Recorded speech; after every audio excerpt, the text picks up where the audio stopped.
क्या विज्ञान यह मान सकता है कि हजारों टन वजनी पत्थरों का एक विशाल मंदिर बिना किसी मशीन या भूकंप के अपनी जगह से 180 डिग्री तक घूम जाए? आज मैं आपको भारत के उस चमत्कारी ज्योतिर्लिंग पर ले जा रहा हूँ जिसे महादेव ने अपने एक रोते हुए भक्त के लिए पूरा का पूरा मोड़ दिया था। आखिर एक साधारण दर्जी की पुकार में ऐसा क्या जादू था कि साक्षात शिव को अपनी दिशा बदलनी पड़ी? इस अलौकिक चमत्कार की शुरुआत होती है महाराष्ट्र के हिंगोली जिले में स्थित औंढा नागनाथ मंदिर से, जिसे स्वयं पांडवों ने अपने अज्ञातवास के दौरान बनाया था। सदियों तक यह भव्य मंदिर अडिग खड़ा रहा, लेकिन इसका असली परिचय दुनिया को तब मिला जब 13वीं शताब्दी में महान संत नामदेव यहाँ पहुँचे। संत नामदेव एक साधारण दर्जी परिवार से थे, पर उनकी शिव भक्ति हिमालय से भी ऊंची थी। वे मंदिर के मुख्य द्वार पर नंदी के पास बैठ गए और अपने वाद्य यंत्रों के साथ कीर्तन करने लगे। उनकी आवाज में ऐसा वैराग्य था कि पत्थर भी पिघल जाए। लेकिन मंदिर के भीतर बैठे कुछ पुजारियों के भीतर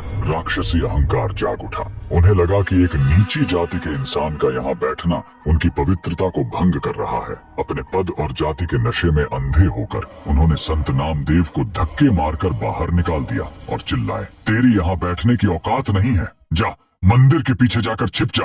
अपमान से टूटे हुए नामदेव ने कोई विरोध नहीं किया। वे चुपचाप उठे और मंदिर के बिल्कुल पीछे एक सोनी पत्थर की दीवार के सामने जाकर बैठ गए। उनकी आंखों से आंसुओं की अविरल धारा बह रही थी, पर उनके हाथ कीर्तन करते रहे। उन्होंने एक अत्यंत हृदय विदारक भजन गाया, हे भोलेनाथ, अगर मैंने नीची जाति में जन्म लिया तो इसमें मेरा क्या दोष? क्या आप भी मुझे दुनिया की नजरों से ही देखते हैं? उनकी उस पुकार में इतना दर्द था कि कहते हैं साक्षात ब्रह्मांड का कलेजा कांप उठा। और फिर वो हुआ जिसने इतिहास बदल दिया। अचानक आसमान में प्रलयंकारी काले बादल छा गए, धरती जोर जोर से हिलने लगी और एक ऐसी गगन भेदी आवाज गूंजी जैसे पहाड़ टूट रहा हो। महादेव ने अपने सच्चे भक्त की लाज रखने के लिए हजारों टन वजनी उस विशाल पत्थर के मंदिर को जड़ से उखाड़कर 180 डिग्री तक घुमा दिया। वो विशाल इमारत जिसका मुख्य द्वार पूर्व दिशा में था, वो चमत्कारिक रूप से घूमकर पश्चिम की ओर हो गया, ठीक उस जगह जहाँ दीवार के पीछे बैठकर संत नामदेव रो रहे थे। अहंकारी पुजारियों के पैरों तले जमीन खिसक गई, उनका घमंड मिट्टी में मिल चुका था।